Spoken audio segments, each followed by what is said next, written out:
everyone. So we will continue the current affairs series. सो हम सबसे पहले देखते हैं 30 अप्रैल 2026 जो इलेक्शन कमीशन ऑफ इंडिया है उन्होंने अनाउंस करा है एक इनिशिएटिव जो कि इम्प्रूव करेंगे वोटर अवेयरनेस और पार्टिसिपेशन अपकमिंग इलेक्शंस के लिए. नेक्स्ट न्यूज़ बोलती है कि जो इसरो है उन्होंने सक्सेसफुली कंडक्ट करा है एक की टेस्ट जिसका नाम है रीयूजेबल लॉन्च व्हीकल जो किसको एडवांस करेगा हमारे इंडियन स्पेस को. हाउ कैसे करेगा देखते हैं. इसके नाम में ही आ रहा है रीयूजेबल मीन्स अपन इसको अगेन यूज़ कर सकते हैं यानी कि अपन इसको स्पेस पे भेजेंगे और ये स्पेस से वापस रिटर्न बैक होगी. ठीक है. जैसे कि यूएस है उन्होंने रॉकेट था उनका रॉकेट प्रोजेक्ट जिसका नाम था फैल्कन 9. वो भी अगेन स्पेस में जाता है एंड आफ्टर दैट वो वापस आता है. जैसे ही हमारा इंडिया भी अभी इसमें सक्सेसफुल रहा. नेक्स्ट है दैट इज़ वर्ल्ड बैंक जो है वो प्रोजेक्ट करा है कि इंडिया जो है remain fastest growing major economy रहेगी 2026 में. जब हमने देखा 2025 से 26 तक तो हमारा जो परसेंट था वो ज़्यादा था लेकिन अभी हमारा कम हुआ है अभी 6.6. नेक्स्ट अपन बात करते हैं मिनिस्ट्री ऑफ डिफेंस ने साइन करा है एक न्यू एग्रीमेंट टू स्ट्रेंथन किसको स्ट्रेंथन करने के लिए इंडिजीनियस डिफेंस मैन्युफैक्चरिंग जो किसके अंडर में होगी मेक इन इंडिया के अंडर में होगी. नेक्स्ट देखते हैं जो आरबीआई है उन्होंने इंट्रोड्यूस करी हैं कुछ मेजर्स किसके लिए डिजिटल पेमेंट सिक्योरिटी के लिए. क्यों क्योंकि अभी जो साइबर सिक्योरिटीज़ जो फ्रॉड एंड रिस्क उनको सबको रिड्यूस करने के लिए. नेक्स्ट देखते हैं अडानी ग्रुप जो है उन्होंने अनाउंस करा है इन्वेस्टमेंट कि वो इन्वेस्टमेंट करेंगे किसके अंदर करेंगे रिन्यूएबल एनर्जी के लिए. किसको बूस्टअप करने के लिए इंडियाज़ क्लीन एनर्जी ट्रांजेक्शन के लिए टू एक्सपेंड ग्रीन कैपेसिटी की जो हमारा जो ग्रीन कैपेसिटी है वो इनहेंस हो. तो उसके लिए उन्होंने कितने डॉलर दिए हैं दैट इज़ 75 बिलियन जो है अडानी ग्रुप ने लगाए. नेक्स्ट अपन देखते हैं that is Tata Consultancy Services partner with global firms to boost AI and cloud innovation service. Moving ahead with 1 मई 2026 जो DRDO है और जो इंडियन नेवी है उन्होंने एक कंडक्ट करा है मैदान साल्वो लॉन्च जिसका नेम है NAMSR from the helicopter that is naval anti ship missile short range. जो कौन मैनेज कर रहे थे by the integrated test range और जिसको कहाँ से लॉन्च करा गया है तो उसको लॉन्च करा गया है coast of Bay of Bengal Orissa. Next हम देखते हैं दैट इज़ PAI 2.0. ये क्या चीज़ है तो ये है पंचायत एडवांसमेंट इंडेक्स 2.0. इसके तहत जो ये मिनिस्ट्री ऑफ पंचायती राज ने इसको रिलीज़ करा है इसके अंदर इन्होंने बताया है 2.5 ग्राम पंचायत जो है बनाई जाएगी जो क्या करेगी लोकलाइज करेगी सस्टेनेबल डेवलपमेंट गोल को. एंड इसके अंदर 5 कैटेगरीज बताई गई जैसे अपन इसको याद करेंगे. First achiever front row that is performer then aspirant फिर बिगिनर. इसको अपन याद करेंगे अपने खुद के पर्सपेक्टिव से. एज ए कोई भी जो प्रिपरेशन स्टार्ट कर रहा है वो बिगिनर है. फिर जब वो थोड़ा सा सीरियस होगा तो वो एस्पिरेंट बनेगा. फिर वो परफॉर्म करने लायक होगा. फिर जब वो अच्छा परफॉर्म करेगा तो वो फ्रंट रो के अंदर आएगा. फिर वो क्या करेगा अचीव करेगा. वैसे ही यहाँ पे इन्होंने बताया है जो ग्राम पंचायत है जो स्कोर करेंगे 90+ वो किस रैंक में आएंगे वो अचीवर्स के अंदर आएंगे. इसके अंदर जो टॉप स्टेट्स रहे हैं that is Kerala Orissa and Tripura. तो जो फर्स्ट रैंक पे रहे that is Tripura Kerala and Orissa. इसके अंदर जो इन्होंने स्कोर बताया है 10 to 100 इसका कुछ स्कोर कार्ड रहेगा. नेक्स्ट अपन देखते हैं that is Indian navy and Sri Lanka navy जो है उन्होंने कंडक्ट करा है इन INSLN डिविक्स. यहाँ पे जो IN स्टैंड करा है for India, SLN for Sri Lanka and डिविक्स क्या है दैट इज़ डाइविंग एक्सरसाइज है ये. ठीक है. जो कि कहाँ पर कंडक्ट करी गई है कोलंबो के अंदर कंडक्ट करी गई है. ये बायलैटरल है. ऑफिस बाय यानी कि क्या होता है 2 एंड लेटरल बाय तो ये 2 ही है. इंडिया एंड श्रीलंका तो बायलैटरल है. और ये कौन सा एडिशन था ये 4th एडिशन था. नेक्स्ट अपन बात करते हैं दैट इज़ बेलाना हरिके जो थे उन्होंने गोल्ड मेडल जीता है 69 kg के अंदर Commonwealth junior weight lifting championship के अंदर. कहाँ जीता है ये इंपॉर्टेंट है दैट इज़ आपिया जो कि कैपिटल है सामाओ की कैपिटल है जो कि सामाओ जो है कहाँ पड़ता है हमारा लोकेटेड है ओशिनिया के अंदर। कहाँ पड़ता है? ओशिनिया के अंदर हमारे को देखने को मिलता है। जब आप ऑस्ट्रेलिया को देखोगे तो उसके नीचे हमारे को न्यूजीलैंड मिलेगा। न्यूजीलैंड की तरफ नहीं जाना है, अपन को फिजी, सोलोमन आइसलैंड के उधर जाना है। उसके हल्का सा राइट में जब अपन देखेंगे तो हमारे को क्या देखने को मिलेगा? दैट इज़ सामाओ देखने को मिलेगा, जिसकी कैपिटल क्या है? आपिया। नेक्स्ट अपन देखते हैं दैट इज़ विजय कुमार, जो कि लेजेंड प्लेयर थे हमारे इंडिया से गोल्फ के, जो अभी पास्ड अवे हो चुके हैं। नेक्स्ट अपन देखते हैं that is Bengaluru city police, जो है वो फर्स्ट पुलिस फोर्स रही है जिन्होंने लॉन्च करा है AI पावर्ड मल्टीलिंगुअल फीचर, जिसका नाम उन्होंने क्या रखा है? दैट इज़ नामा 112 हेल्पलाइन। ठीक है। नेक्स्ट देखते हैं EPFO जो है वो उन्होंने अनाउंस करा है e Prapti platform for the tracking and inactive PF accounts without universal account number के जो है अपन उसे ट्रेस कर पाएंगे। अब ये जो है ई प्राप्ति का स्टैंड करता है EPF Aadhaar based access portal for tracing in cooperative accounts. Okay. Next जो है यहाँ पे न्यू फायरफ्लाई स्पीशीज़ डिस्कवर्ड करी गई है मेघालय के अंदर, जिसका नाम है डाइफेनिस मेघालयनस एंड डाइफेनिस मोलिंगनोंग। जो एक मोलिंगनोंग जो है ये हमारे मेघालय का एक विलेज है, जो कि माना जाता है एशियाज़ क्लीनेस्ट विलेज बोला गया है इसे। ठीक है। और हम बात करें मेघालय की कहाँ डिस्कवर करी गई है, तो ईस्ट खासी हिल्स के अंदर इसे डिस्कवर करा गया है। ओके। सो देखते हैं जो कि department of promotion of industry and internal trade जो है साइन करा गया है मेमोरेंडम ऑफ अंडरस्टैंडिंग। किसके साथ करा गया है? Chamber India with the startup ecosystem के साथ। तो जो department of promotion of industry है, ये जो मेमोरेंडम ऑफ अंडरस्टैंडिंग है, ये किसके साथ करी गई है? Ministry of commerce and industry के साथ करी गई है। किस लिए करी गई है? स्टार्टअप इकोसिस्टम के लिए करी गई है। नेक्स्ट अपन बात करते हैं ब्रिक्स प्रेसिडेंसी, जो 2026 में हेल्ड होने वाली है। इसका जो फर्स्ट कल्चर वर्किंग ग्रुप है जो मीटिंग हेल्ड करेगा न्यू दिल्ली के अंदर। इसकी थीम क्या है? देखो इसको कैसे याद करेंगे। ब्रिक्स का आर छोड़ दो, बाकी सारे से स्टार्ट होगा। बी से बिल्डिंग रिसाइलेंस, फिर सी पे आए तो कॉपरेशन, आई पे आए तो that is innovation, and S पे आए दैट इज़ सस्टेनेबिलिटी। ठीक है। तो बी से बिल्डिंग रिसाइलेंस, फिर आर छोड़ा that is I, that is innovation, फिर आ जाते हैं C that is cooperation, S for sustainability. Okay. Next आ जाते हैं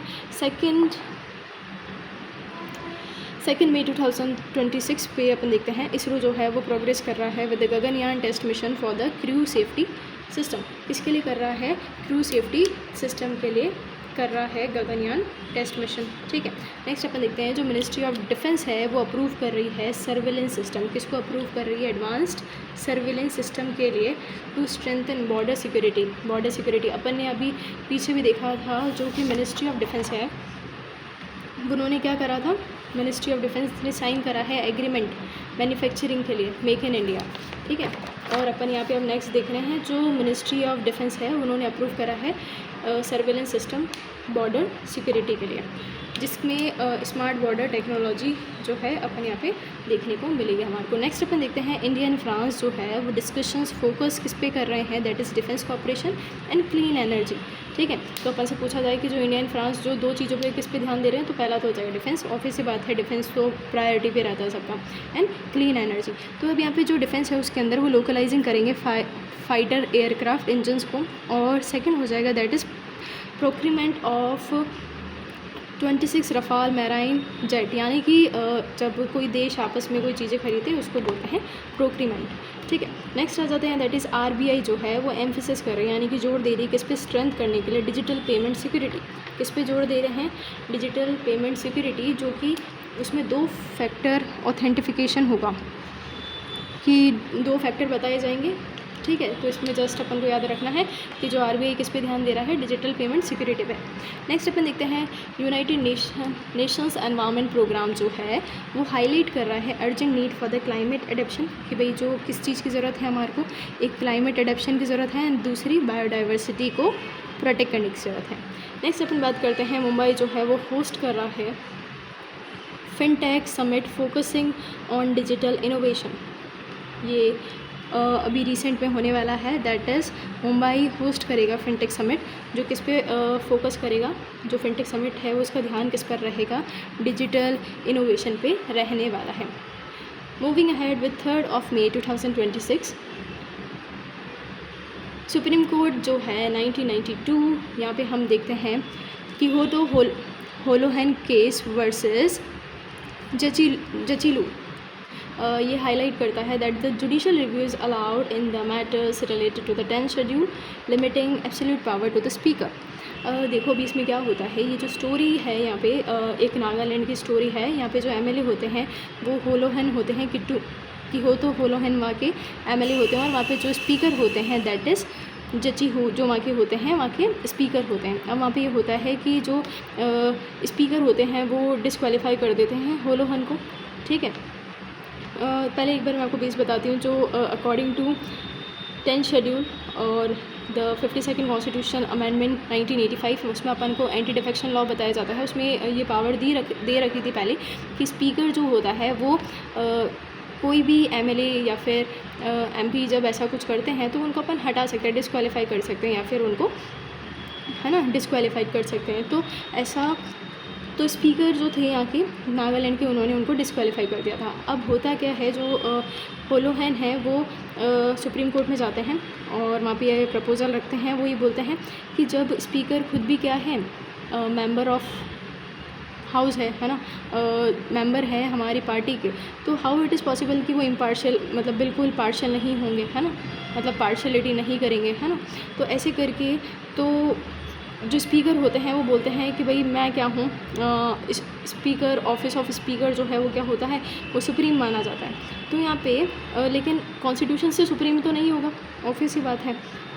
तो जो होलोहन है वो बोलते हैं स्पीकर का डिसीज़न जो है वो फाइनल रहेगा। तो फिर तो जो आर्टिकल 136 है, 226 है, 227 है, वो सारे मतलब व्यर्थ हैं, क्योंकि वो पावर नहीं दे रहे हैं फिर।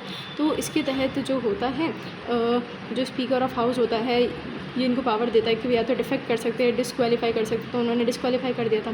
तो इसी केस के थ्रू जो सुप्रीम कोर्ट का जजमेंट आया था कि जो जस्टिस इज़ नॉट पावर, जो जस्टिस होता है वो पावर नहीं होती, वो बैलेंस होता है, एक तरह का बैलेंस करने के लिए काम करता है। और जो कॉन्स्टिट्यूशन है वो हर ऑफिस से और हर पावर से बड़ा है, ठीक है। तो इसलिए इसके तहत जो है हमारा जो ये था एब्सोल्यूट पावर जो है उनको एब्सोल्यूट पावर दी जाएगी, उस पर लिमिट कर दी गई थी, ठीक है। नेक्स्ट आ जाते हैं हम, दैट इज़ शांति एक्ट 2025, जो कि एम करता है किस पर, open India's nuclear sector, open India nuclear sector to participation boosting India and US strategic cooperation and nuclear energy.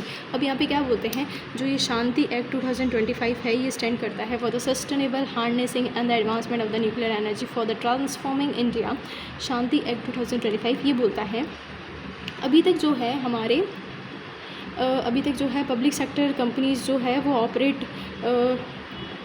Operate कर रही थी किसको, जो भी हमारे न्यूक्लियर पावर प्लांट। तो यहाँ पे ये बताते हैं कि अभी तक जो है न्यूक्लियर पावर प्लांट को वो जो कर रहे थे, ऑपरेट कर रहे थे।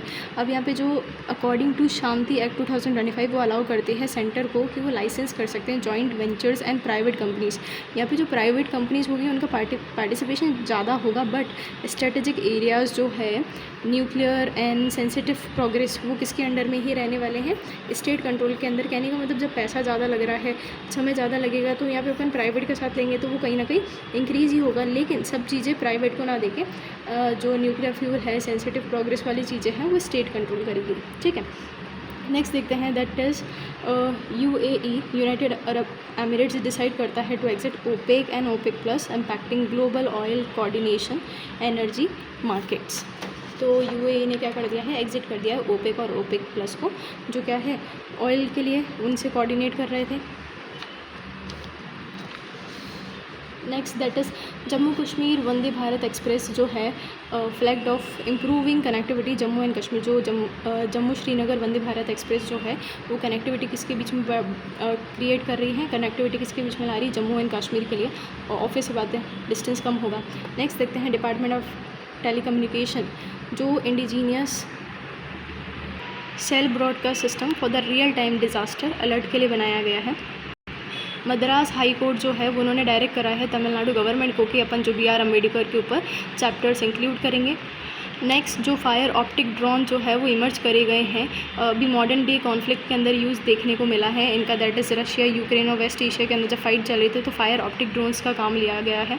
नेक्स्ट देखें, that is India meteorological department जो है वो उन्होंने वॉर्न करा है कि अभी जो नॉर्मल हीट वेव्स है वो बहुत ज़्यादा इंक्रीज़ हो रही है, अभी तक देखने को मिली है। So that's it about this video.